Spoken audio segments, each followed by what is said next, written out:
evening everyone, my dear friends. My name is Amjad and I am here to bring you today the daily news analysis of 15th of November 2025. Okay, so my dear friends, first of all I want to tell you that most of the people ask me a question that which newspaper they should read, the Hindu or Indian Express. Okay, I will in the consequent lectures, daily news analysis, I will bring out a strategy which will help you to understand that there are some articles which are in common in the Hindu as well as Indian Express. Okay, but then those articles are written in different languages, so it is upon you which language you are comfortable with. Okay, but there is one page in Indian Express that is explained page, and sometimes there are very wonderful articles in that.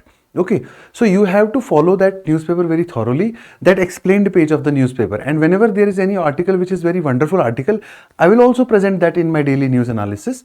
Okay, but you have to also follow that very thoroughly. Okay, this much is clear, and gradually in the coming days, when I will consistently update you with daily news analysis, you will understand how to read a news article, which points you must take out of that news article, and how you must keep a compilation of all those news articles, and how you can prepare a notes on a particular topic. Get the point? Okay, so on 15th November, I have taken some topics from the Hindu and some topics from Indian Express, and then I am coming up with this analysis for today. Okay, you have to understand that every day when the news analysis you are reading or you are writing or you are listening to any classes, you must see whether all the articles are thoroughly covered or not. If you don't see that all the articles are not covered thoroughly, which are very important, then there is no fun of reading these news analysis, no fun of attending these news analysis classes. Moreover, whichever article I am discussing in the class, make sure you also read that from the PDF which I will share at the end of the class. Okay, so the first article I have taken from Indian Express, that is Center allowing 15 lakh metric tons of sugar export for 2025-2026. Okay, so here you have to understand two important things. What is Center doing? Why Center is allowing 15 lakh? Why Center is allowing 15 lakh metric tons of wheat export? Basically, there is an organization. This organization that is called as ISMA. Okay, Indian Sugar Manufacturers Association, that is Indian Sugar and Bioenergy Manufacturers Association, ISMA. Okay, this association has told Center that we are having surplus production of sugar, that is around 20 lakh metric tons. 20 lakh metric tons of excess sugar we have produced, so they want permission to export. Okay, if you see, 3 days back there was a news that the Cabinet Committee on Economic Affairs has recently approved the National Export Mission. Okay, in the National Export Mission, what we intend is that India should have an export-led economy. Export-led economy means, first of all, we must have surplus, and then we must be able to export, because whenever we are exporting commodities, we receive payments in dollars, which is kept by RBI, and equal payment is paid in rupees to the people, and RBI keeps that payment which we received for export in the form of dollars in an account that is called as foreign exchange reserves, forex. So our forex will consistently grow. Okay, moreover, exports will enable our country to have greater business ties across the world. Okay, now why only 15 lakh has been allowed when ISMA says that we have 20 lakh in excess? Because this organization will always try to put up greater numbers for export. Why? Because from export they get more benefits. There is a simple reason for that. Okay, so Center kept the 5 lakh additional as a buffer, that let us say you have 20% in excess, we will give you permission of 15 lakh metric tons to export. Okay, now why is this important?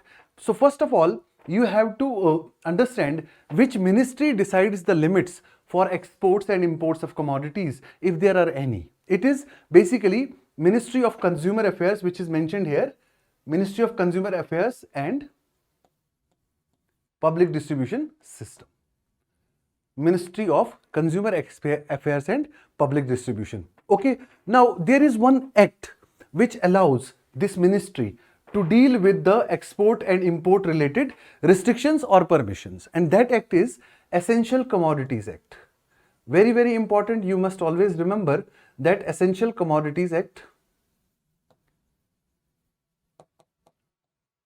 of 1955 allows Ministry of Consumer Affairs and Public Distribution to impose restrictions or to allow exports or imports of commodities whichever it feels so. You get the point?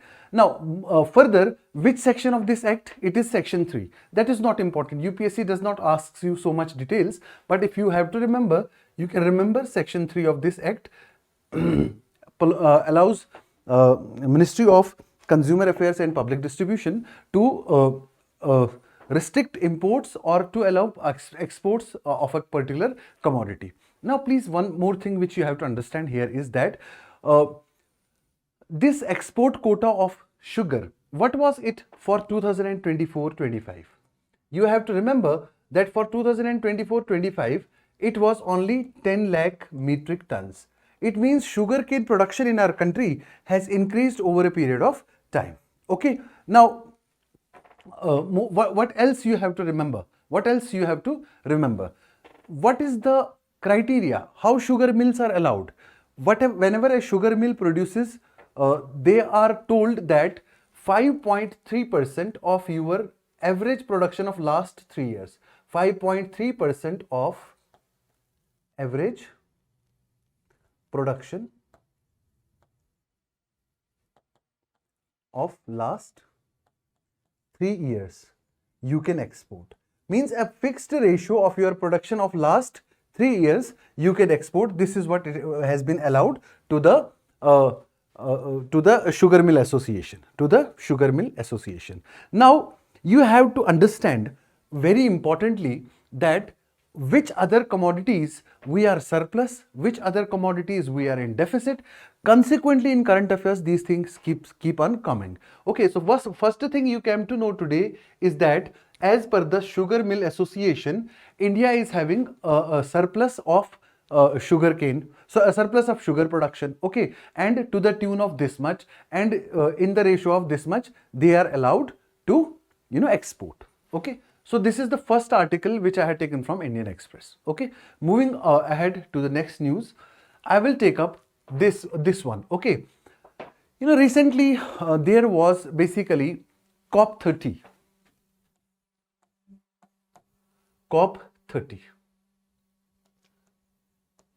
Okay, COP30, which is held in Belém, Brazil.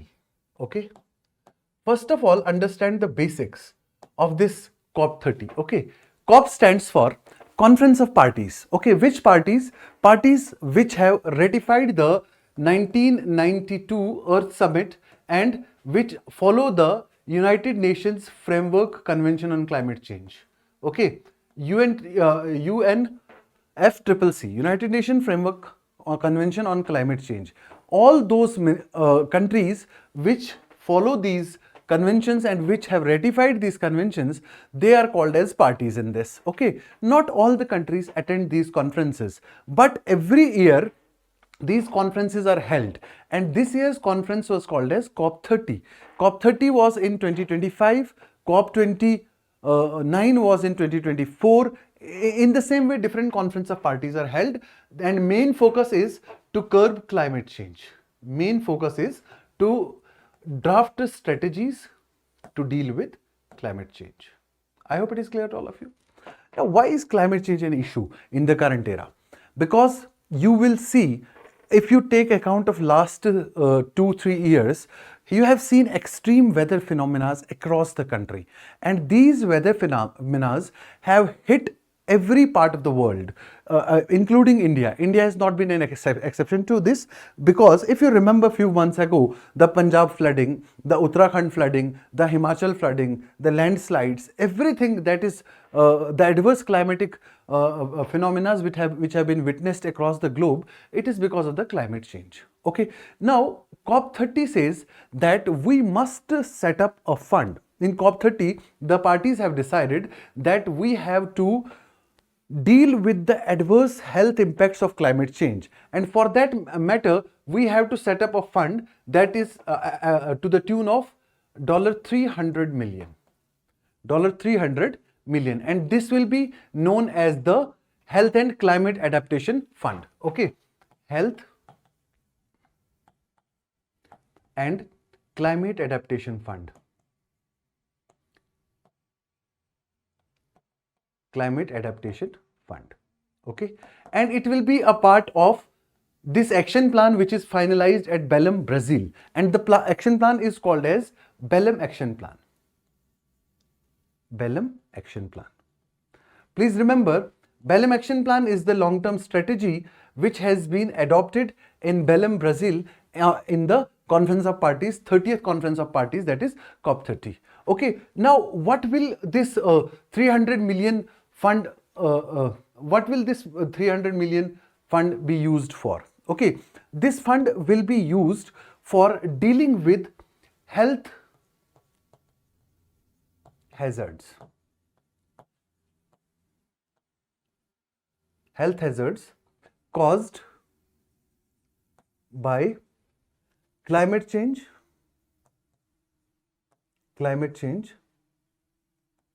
and climate change related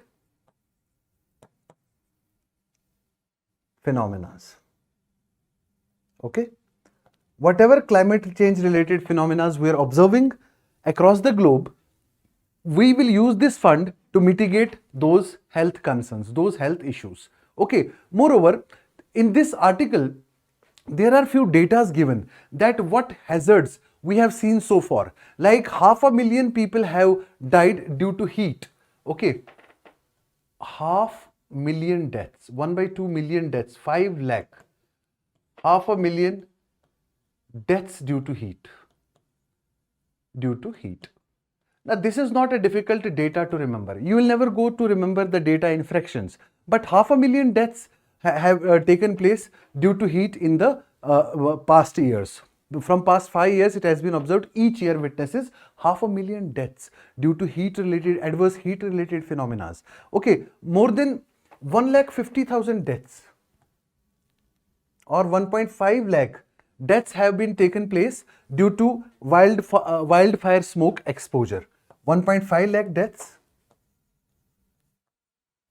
due to wildfire and smoke exposure. Now, what does this say?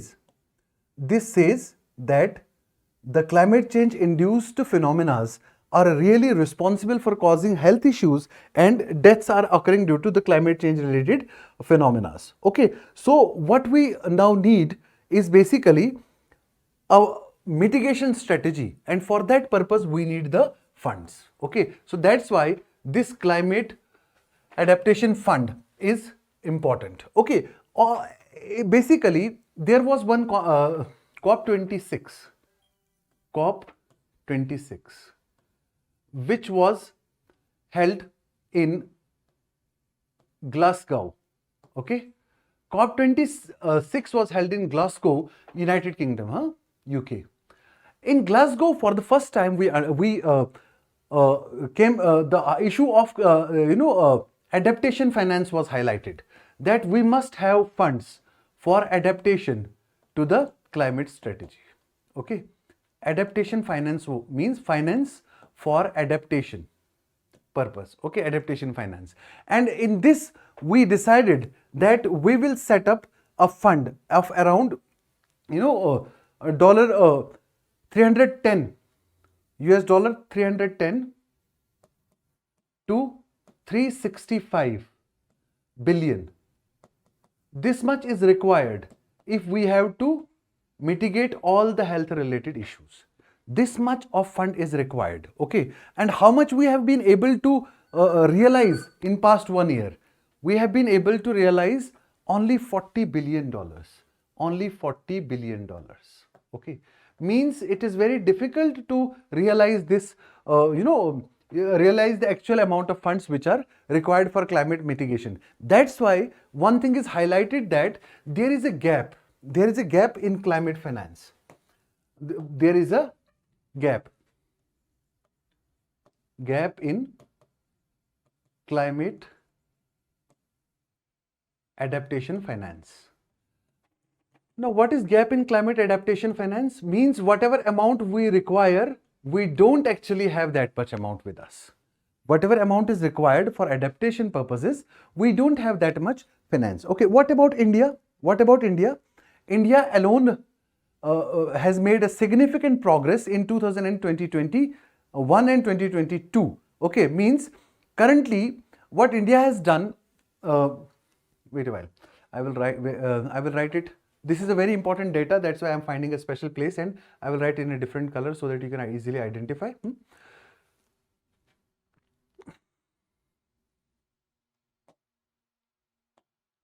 Let me write it here. India related data I am giving you here. India. How much adaptation finance India possesses? In India, we have around $146 billion. Okay, $146 billion, and which is about 5.6% of our GDP. That is the amount which we have kept for climate finance. But is that sufficient? This is not sufficient. If that would have been sufficient, we would have a robust mechanism in place to deal with situations like floods, droughts, and etc. etc. So this is the data which you have to remember, and this is all you have to remember. Okay, now briefly I will summarize for students who want to know that how much data is required. Okay, I will tell you here only 5 points are important. So what are those 5 points? You will write, first point, there is a gap in adaptation finance. Number 1, gap in adaptation finance. Number 2, COP 30, or you may write COP 26, Glasgow, UK, called for this adaptation finance. Okay. Then COP 30, that is the Belém Action Plan. Belém Action Plan, which calls for establishing of $300 million, US dollar 300 million as a fund for dealing with health impacts. So climate health adaptation fund, climate related health issues जो हैं उनको deal करने के लिए climate health adaptation fund. Okay, India अपनी GDP का 5.6% खर्चा कर रहा है एडेप्टेशन फाइनेंस के लिए, जो टोटल कितना है $146 बिलियन. ग्लासगो में रियलाइज हुआ था कि हमको 315 to 365 बिलियन डॉलर्स चाहिए, जबकि हम सिर्फ $40 बिलियन के अप्रोक्सीमेट रियलाइज कर पाए थे.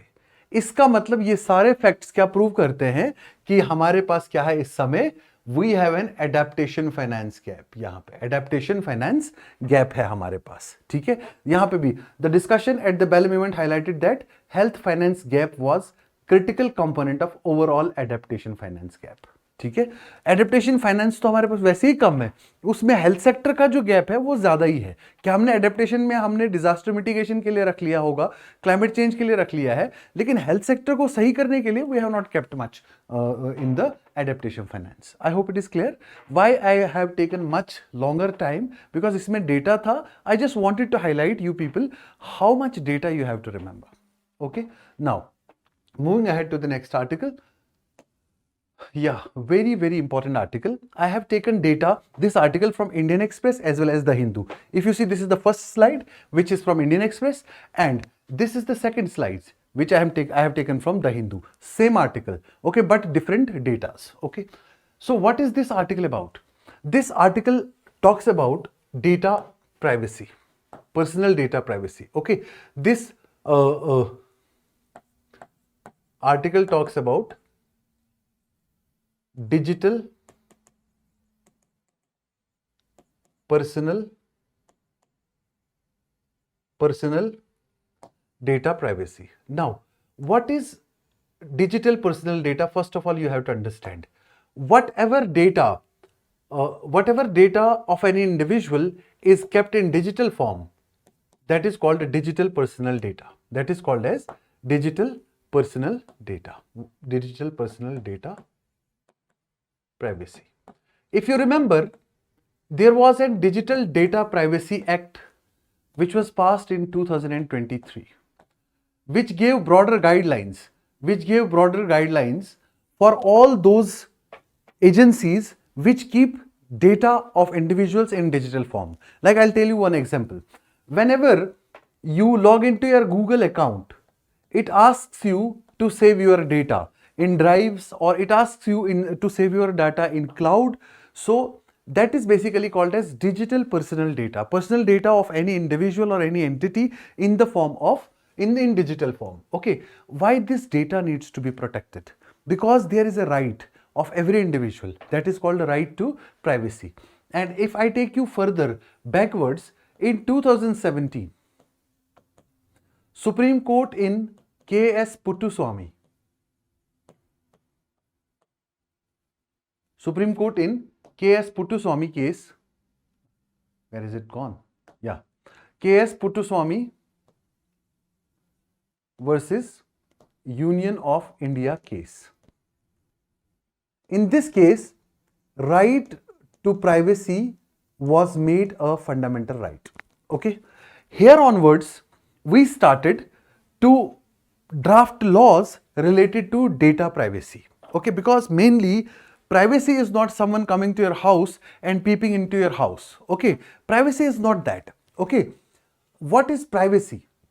Privacy is all about anything, your data, your name, your personality, your whatever is related to you, that belongs to you, and you are the sole proprietor of that. Okay, and that must be protected in your own privacy interest. Get the point? So now, on the Hindu, I have found a great timeline which they have given. This is the timeline. Supreme Court, first of all, I have told you in which case? Supreme Court in K.S.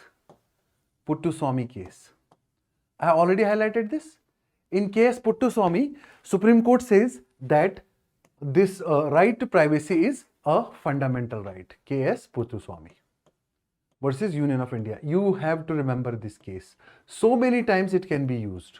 2017. Okay. Then one committee was set up, that is called as Justice B.N. Sri Krishna Committee.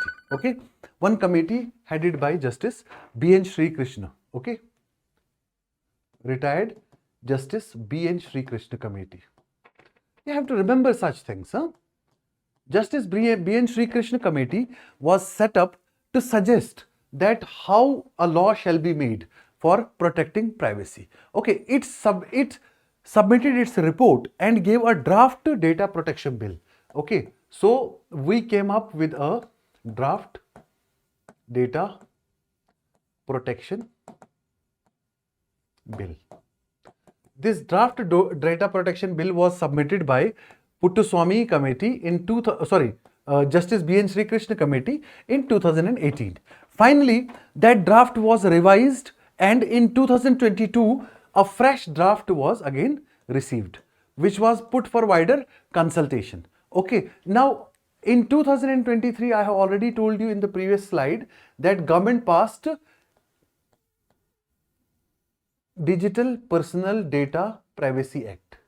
Please remember DPDP Act in 2023. Digital Personal Data Privacy Act. This act was passed for protection of personal data. I will give you a brief idea about the major, provisions of this act also. Get the point? So now, whenever any act is passed, after that there are rules which are to be formulated. Okay, so now government has recently notified now the new rules. Okay, and they have been put into the public domain for discussion, for wider consultation. Okay, now why we need a privacy law? I already told you, because every data in the modern day is in digital form, and our personal documents in DigiLocker, our email IDs with Google, okay, our advertisement firms, advertisement related data with Meta, okay, so many digital platforms. There has been a term used for these. There is a term used for all these agencies which keep our data. Okay, so Indian Express says that this term for these technology majors, tech majors, the term which is used is called as data fiduciaries. Okay, you must remember this term also, data fiduciaries. Data fiduciaries means technology giants which keep the data of individuals. Okay, what is data fiduciary? Meta, Google, Apple, Microsoft, Amazon, etc. These are called as big giant data fiduciaries, keeping data of individuals in person. Okay, now what are these new rules? These new rules say that we must specify. First of all, I'll give you all the provisions here. Okay, just let me erase the ink from the slide. Okay, so first thing is central government will define what kind of data. Central government will define personal data. What kind of personal data the data fiduciaries can keep? What kind of personal data the data fiduciaries can keep? Center will basically specify, and it will say that data fiduciaries are allowed to keep this data. Okay, but then there are two laws. One is personal consent law, means consent of the individual. That's why you every time see notification that allow Google to access your microphone, allow Google to access your photos, allow Google to access your this data, that data, allow Google to save your passwords. Okay, so this is personal consent when you see the notifications. Okay, in case of minors, there is a clause of parental consent. There is a clause of parental consent that in case of minors, parents will give the consent to save the data or to use the data by the data fiduciary, any company or any entity which is securing the data. Get the point? So first thing is there in this law. Okay, second is basically that all the data which must be saved. Now what criteria center will use?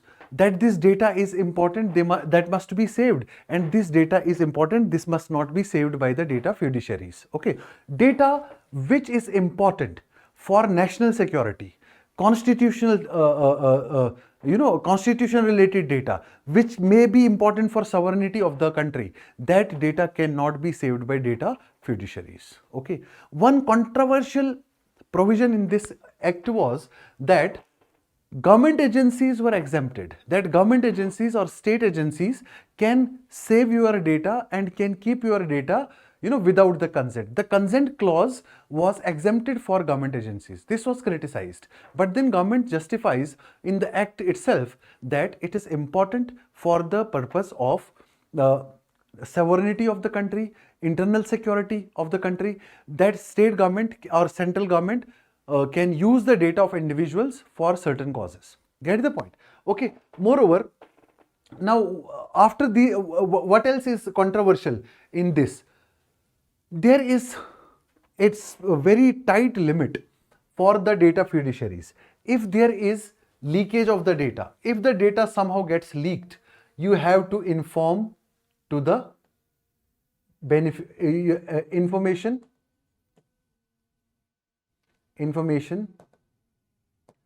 to the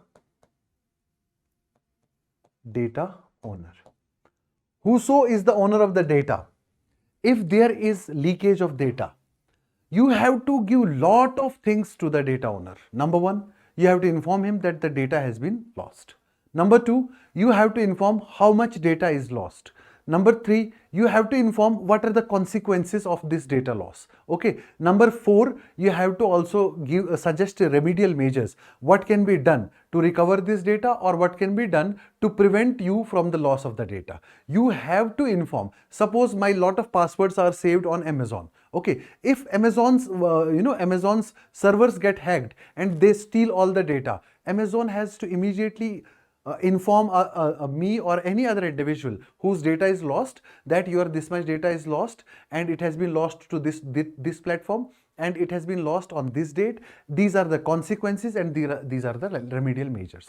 Okay. Now, very less time limit has been given to the data giants that you have to inform very quickly. Get the point? And the penalty is kept up to more than 200 crores if you fail to do that. Okay. So tech giants are, saying that in the time when there is huge cyber security issues, how can we inform so much quickly? And there is a penalty which can go beyond 20 to 50 crores.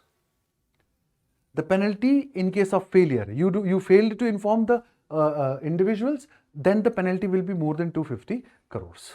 Okay. Now, my question to you all is that why is the protection of this data important? I told you already, because first thing, right to privacy is a fundamental right. Number 1.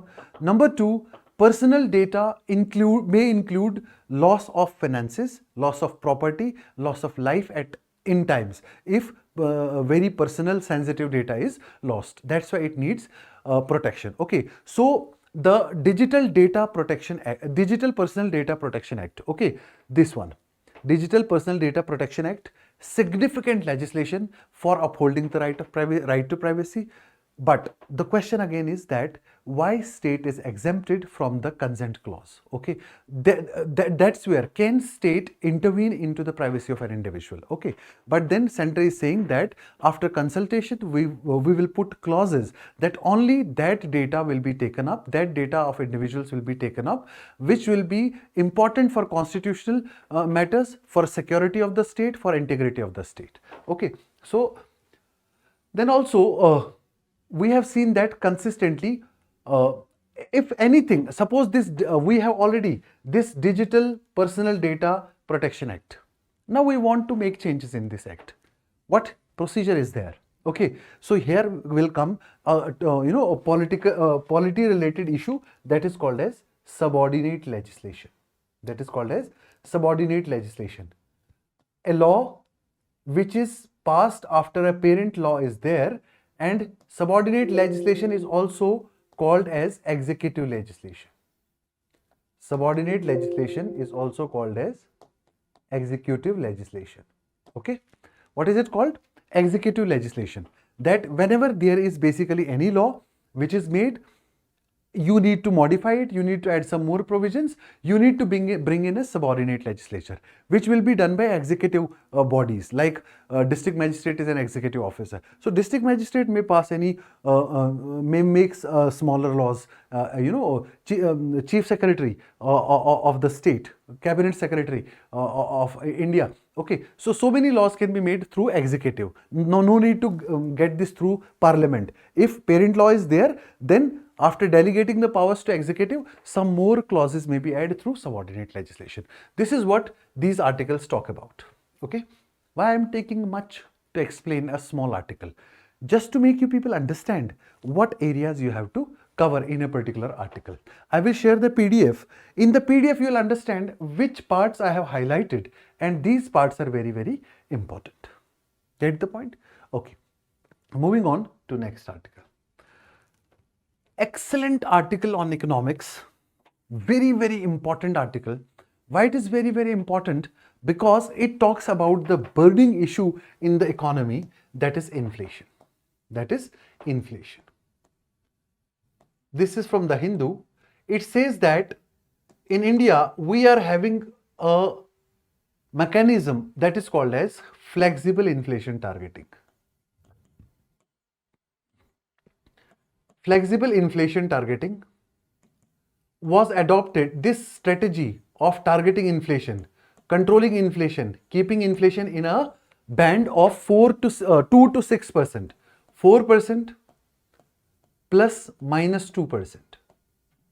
It was on the basis of recommendations of Urjit Patel Committee, which was set up in 2014 to see reforms in the monetary policy framework. Now, what this committee suggested, and this committee suggested that the ideal range of inflation is 4% plus minus 2%, which means the band shall be 2 to 6%.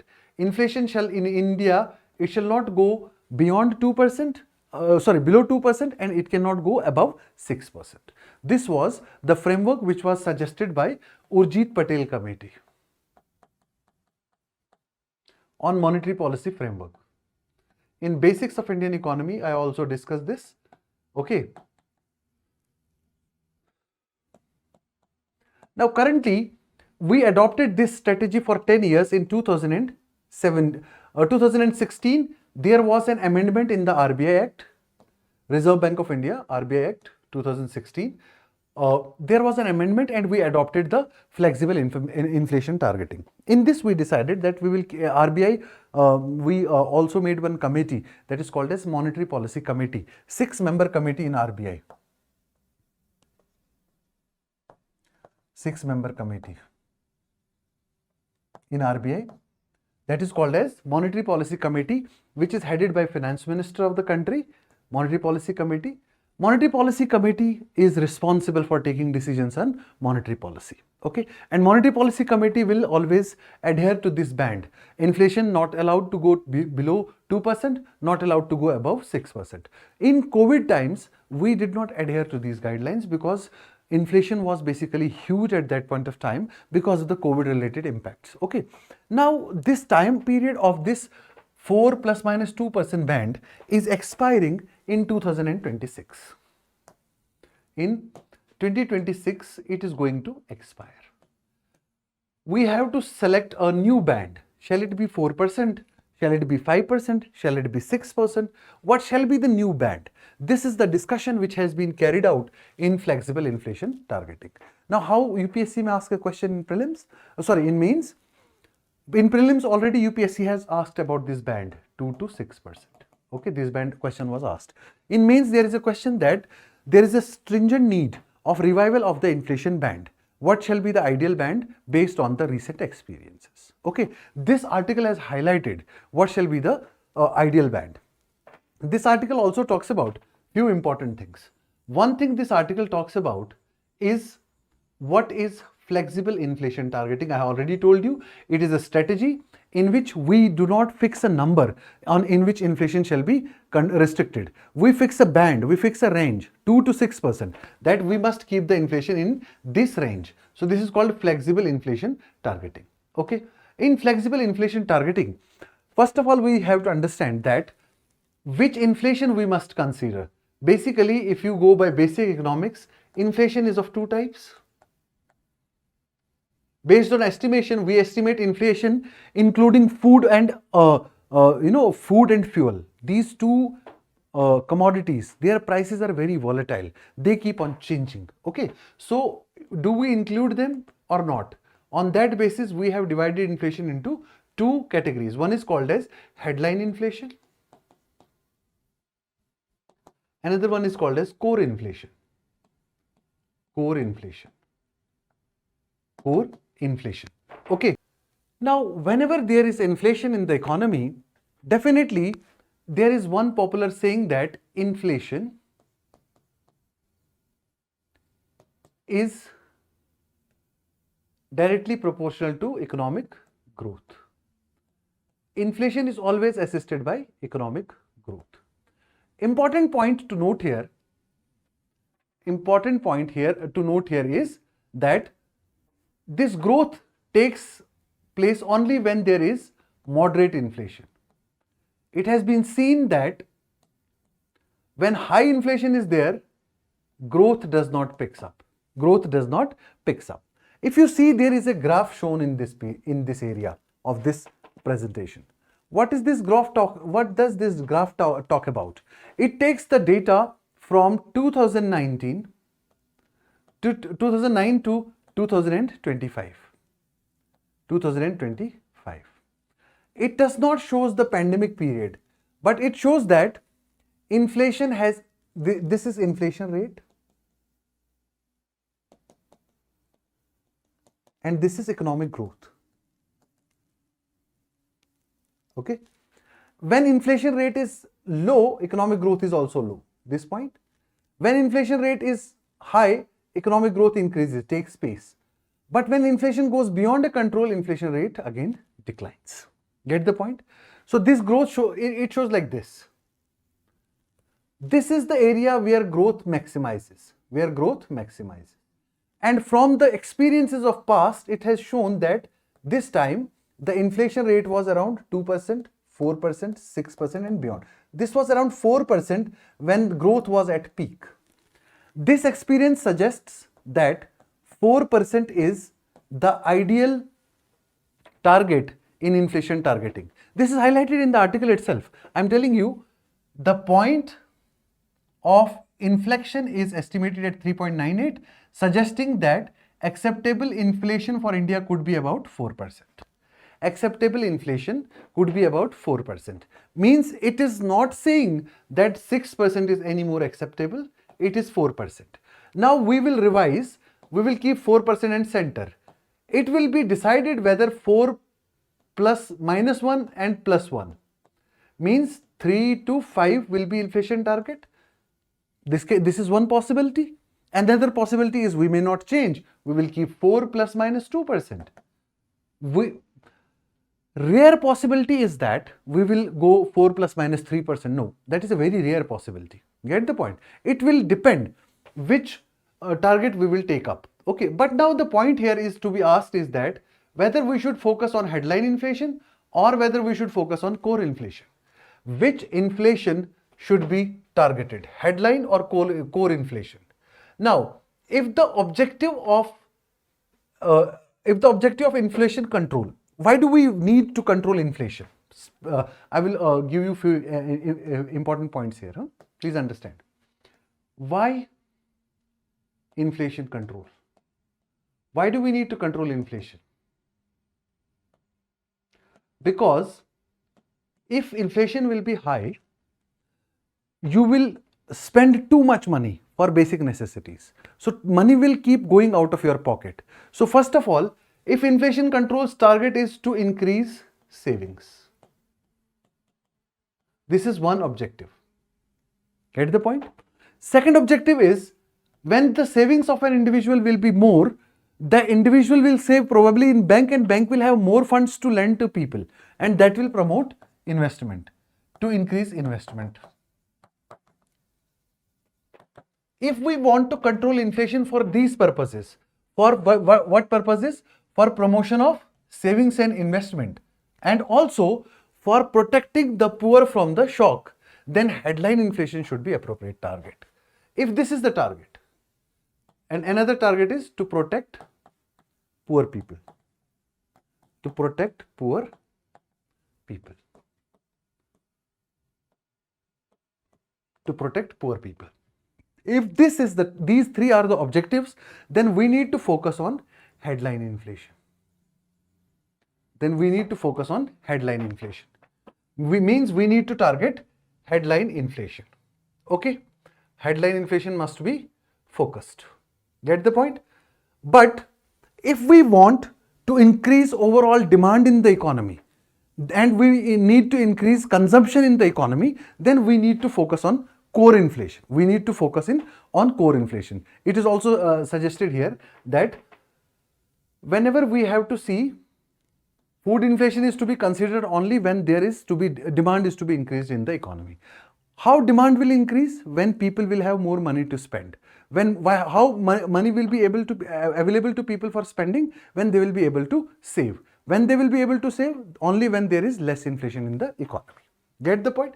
So this is what this article is talking about. This article also mentions one important thing which you must remember. This article also mentions one important thing, that is Phillips curve. Phillips curve. This is an important economic concept, although it is a conceptual failure. Later on it proved to be a conceptual failure.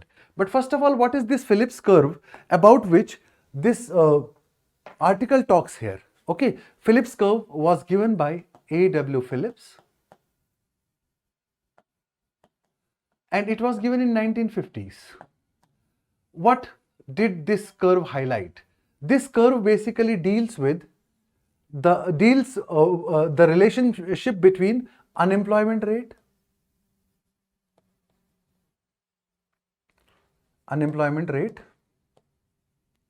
and inflation rate. Please remember, it said that whenever inflation was high inflation, whenever inflation was very, very high, then the unemployment was at its lowest. High inflation, unemployment was at its lowest. Okay, low inflation, unemployment was at its highest. Okay, moderate inflation, moderate employment. Okay, so this is the Phillips curve. It can be drawn in another way, keeping inflation rate here, then the curve will again become accordingly. Okay, important to note is that inflation rate was inversely proportional to unemployment rate. Inflation rate was inversely proportional to unemployment rate. Means lesser the inflation, lesser the unemployment. You got it?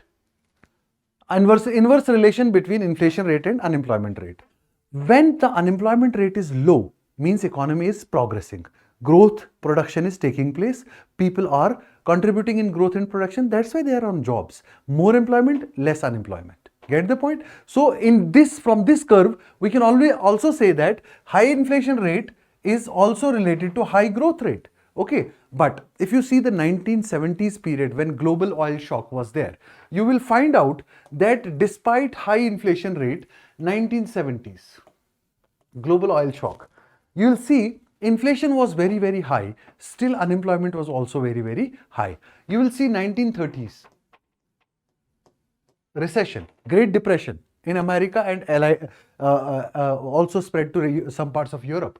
Okay, even during the COVID-19 pandemic, you will find inflation was very, very high, but people were also losing their jobs. Get the point? So means this Phillips curve failed, could not take up the test of time. But yeah, in the short run, it is true that high inflation is coupled with growth as well as employment.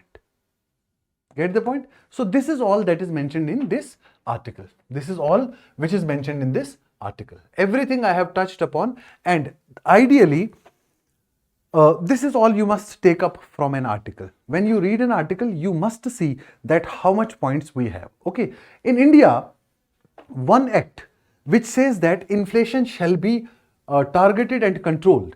That act is called as Fiscal Responsibility and Budget Management Act. FRBMA of 2003.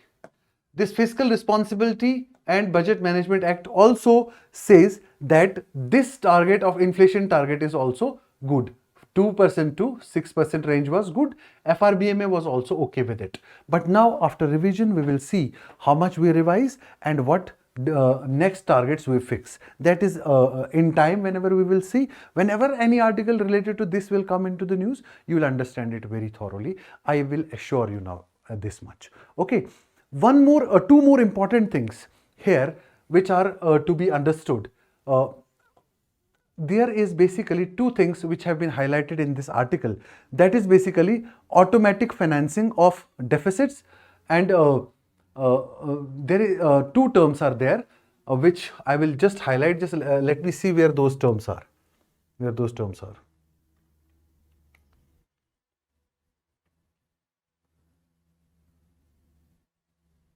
Yes, there is one called as automatic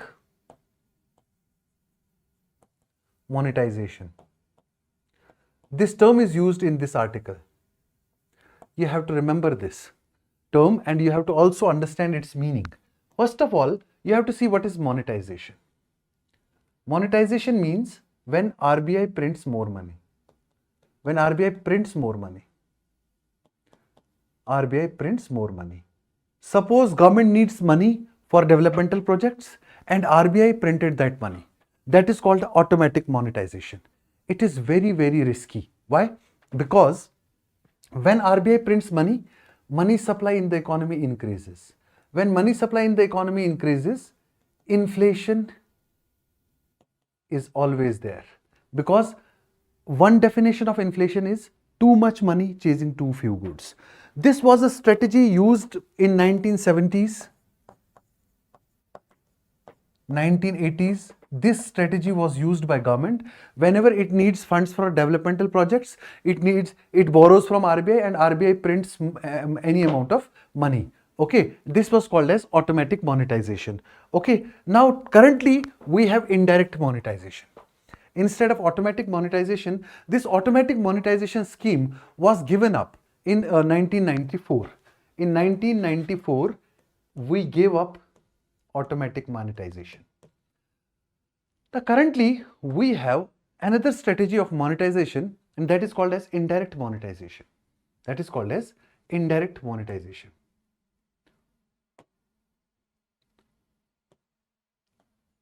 Currently we have indirect monetization. What do you mean by indirect monetization? RBI again prints money. Okay, but this time government will not borrow from RBI. Government will not directly borrow from RBI. No. Government will borrow from people. Government will borrow from people. Okay. How government will borrow from people? Government will issue government securities. Okay, long-term government securities will be issued, and it will be issued to general public or financial institutions or any agencies. But RBI will not directly lend to the government. So this is the strategy which we are following currently. These two terms were also used in these in this article. Okay, one more thing which is discussed in this article is escape clause. What is escape clause? It is a clause in Fiscal Responsibility and Budget Management Act, FRBMA. Okay. In Fiscal Responsibility and Budget Management Act 2003, there is this clause, escape clause. What does the escape clause mean? Escape clause means ideally, in ideal situations, you have to follow 2 to 6% inflation targeting. But in extraordinary times, in times of disasters, in times of, any calamities, you can forget about inflation, like we did in 2021 and 22 in case of COVID pandemic. Okay, escape clause. This is for abnormal times. For abnormal times, you may violate the inflation targets, flexible inflation target. This is escape clause. So this is all mentioned in this chapter, chapter of this article of flexible inflation targeting. We need to strike a very good balance between economic growth and inflation targeting in the coming years. Okay, as soon as this will be revised, you'll get to know. I hope it is very clearly understandable to you. Okay, very soon we will be opening a window for discussion with all of you, when we will have these live interactive sessions.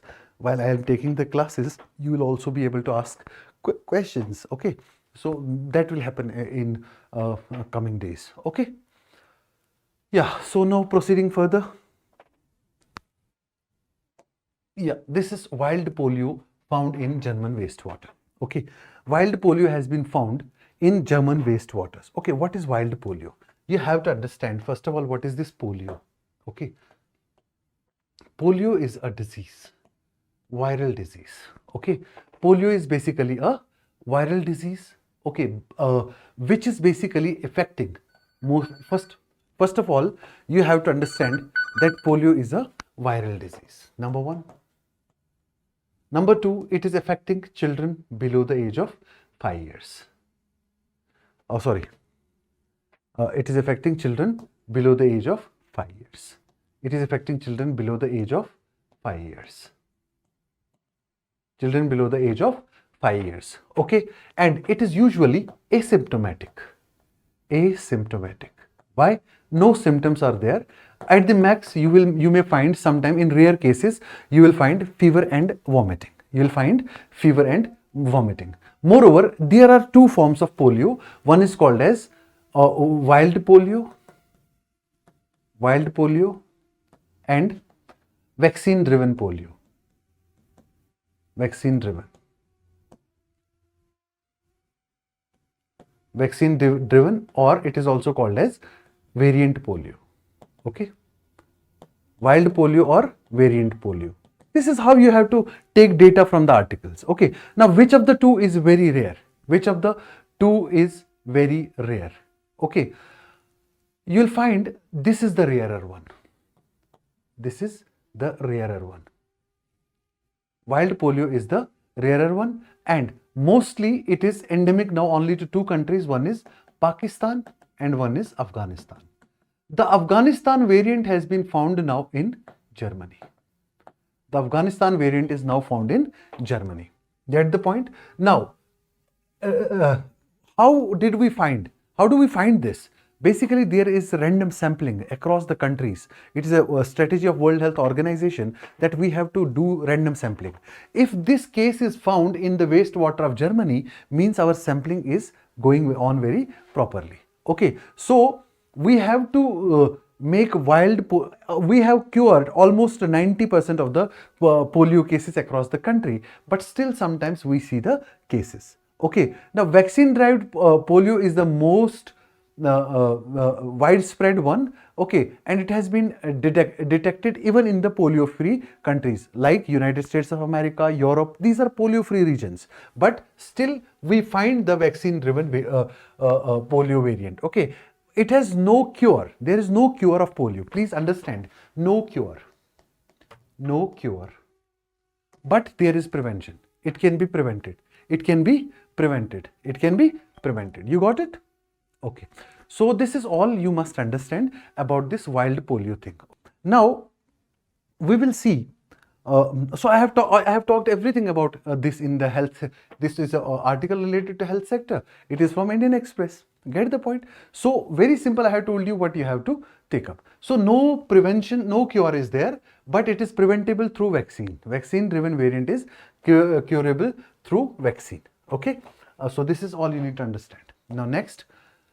RBI announces trade relief measures for exporters in amid global disruptions. You see, globally, the biggest trauma whole world is facing, that is the Trump 2.0. This is the nightmare for maximum part of the world. Okay, why? Because huge trade disruptions due to the tariffs.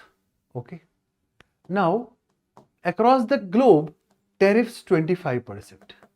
India is currently facing how much tariffs? 50%. Why 50%?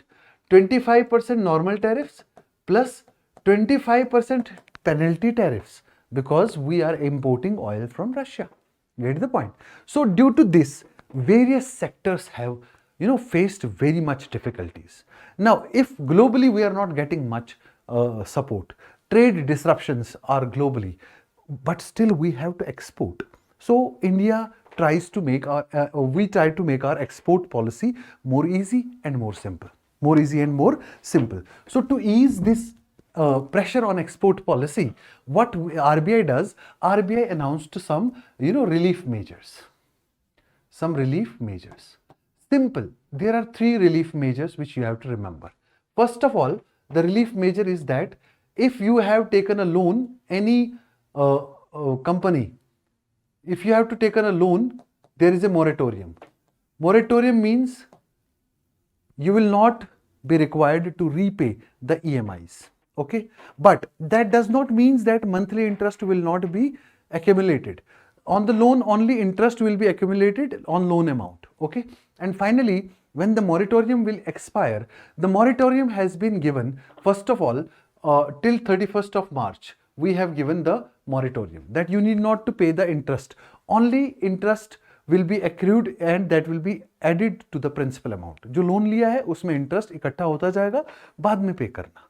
लेकिन अभी के लिए मत पे करो, because आपके पास पे करने के लायक हालत नहीं है. तो that money will be used as your working capital so that you can boost. अच्छा, कौन कौन से सेक्टर्स के लिए, मेनली कौन कौन से सेक्टर्स के लिए ये रिलीफ मेजर्स हैं?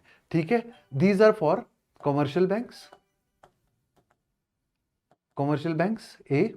Then after commercial banks, these are also for certain other sectors like financial institutions, non-banking financial companies, NBFCs. Those financial companies which do not carry out banking functions but they deal with financial sector. Okay, then primary cooperative banks and some financial institutions. So mostly for finance sector, because this sector is responsible for export of services. So lot of ease has been made for these sectors. Okay, now first one is that moratorium. Moratorium means you will not pay any interest. Okay, you will not pay any easy monthly installment. Only the interest will be accumulating, and you have to pay that interest also in installments later on. ऐसा नहीं है कि interest बहुत ज़्यादा जमा हो गया एक साथ पे करना है. No, we will give you time. The time period will be given. Okay, the time period will be given. The moratorium is first of all from September 1st to December 2025. Okay, interest will be accumulated and you have to pay it before September 30, 2026. That too in installments you have to pay. And there will be no interest on the interest. Okay, means interest will not have compounding impact. Okay, then maximum period has also been increased for export credit. Export credit period has been expanded. Export credit period is extended. Means whatever credit, whatever loan you have taken for export purpose, the time period has been increased from 270 days to 450 days. Currently it was 9 months or 270 days. Means whatever loan you were given for export purposes, it was of 270 days. But now RBI says it has been extended to 450 days. You can return it after 450 days.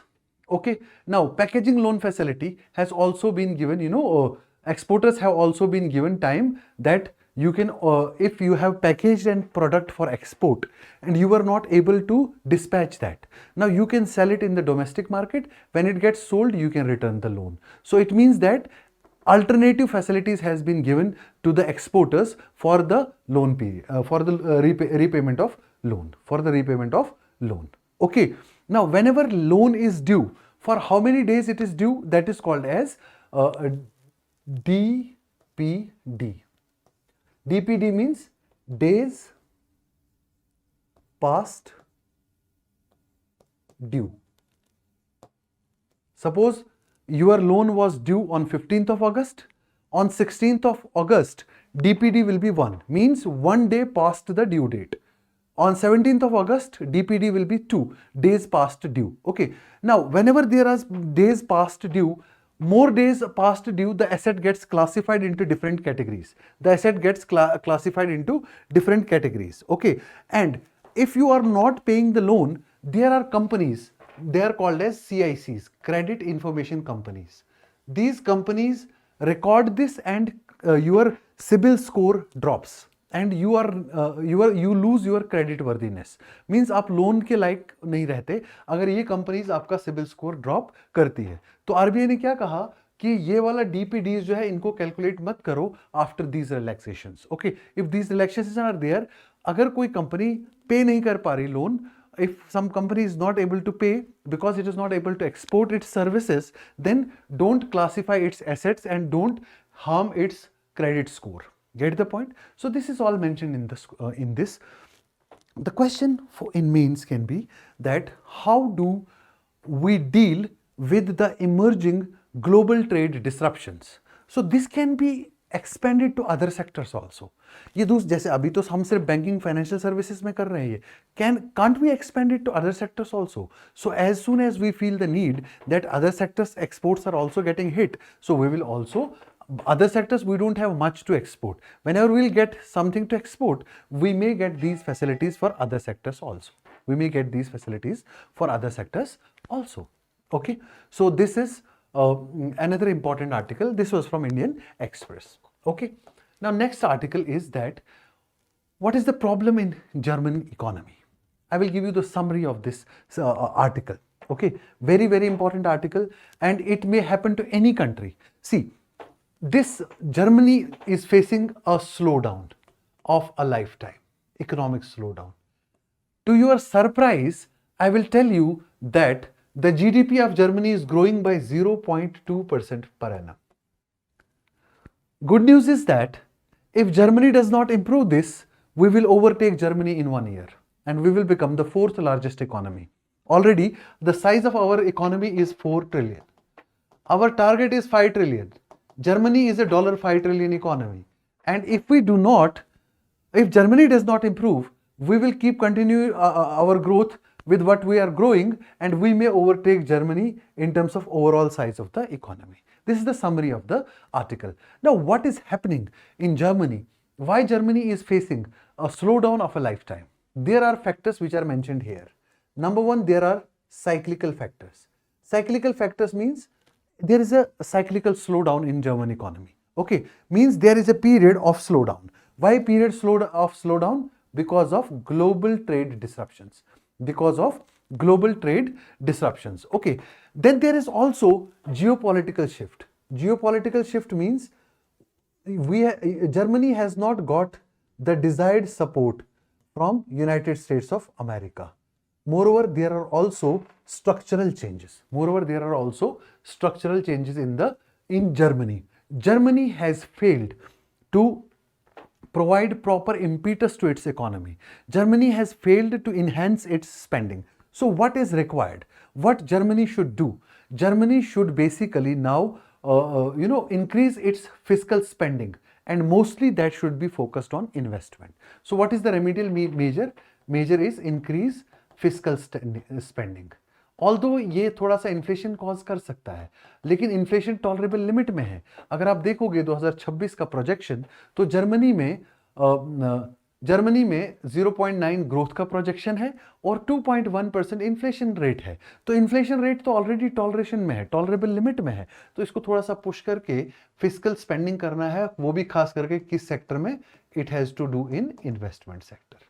Okay, अगर नहीं करेगा definitely we are going to. अब हम इसको suggestion क्यों दे रहे हैं? ठीक है, हम क्यों सजेशन दे रहे हैं? बिकॉज हम इकोनॉमिक्स के स्टूडेंट्स हैं और हमको थोड़ा सा आइडिया हो जाता है कि किस चीज से बेटर हो सकता. अच्छा, जर्मनी में इकोनॉमिक्स नहीं है तो हम यहां से सजेशन दे रहे हैं. ये सजेशन मैं और आप नहीं दे रहे, ये suggestion we have seen this from Udit Mishra. Get the point.